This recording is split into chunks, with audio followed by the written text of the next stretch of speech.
পল্লব মণ্ডল, ওর বয়স 32।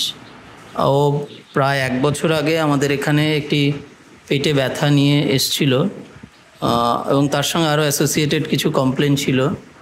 পল্লব, তুমি বলো, এই যে 1 বছর আগে যখন তুমি এসেছিলে কি সমস্যা ছিল তখন তোমার? সমস্যাটা বলতে জোরে বলবে। হ্যাঁ, সাইডে যে ব্যথাটা ছিল সেটা এখন আছে, আর মিডল পোরশনে যেটা ছিল, মিডল পোরশনে সেই ব্যথাটা নেই এখন। হ্যাঁ, ওইটা নিয়ে তুমি কতদিন ভুগছিলে? ওই ব্যথাটা নিয়ে কতদিন তখন? মানে তখনও মোটামুটি 7-8 মাস। 7-8 মাসে ব্যথার সমস্যাটা ছিল। আচ্ছা, আর তার সঙ্গে তুমি একটা বলছিলে যে একটা মনের মধ্যে উদ্বেগ, আশঙ্কা, এই ব্যাপারগুলো কাজ করতো, একটা টেনশনের মতো ছিল, টেনশন ব্যাপারটা ছিল, পিঠে ব্যথা হচ্ছিল। ঠিক।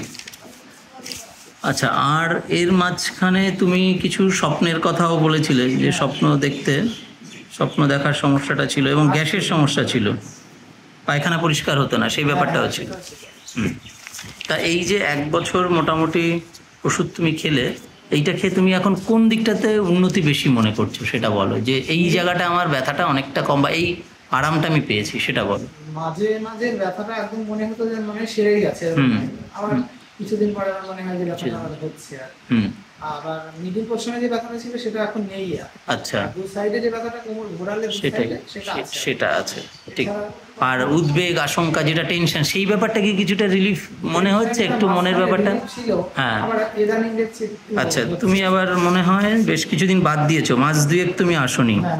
মাস 2 আবার আমরা প্রথম ওকে ক্লাব মস বা লাইকোপোডিয়াম দিয়ে স্টার্ট করেছিলাম।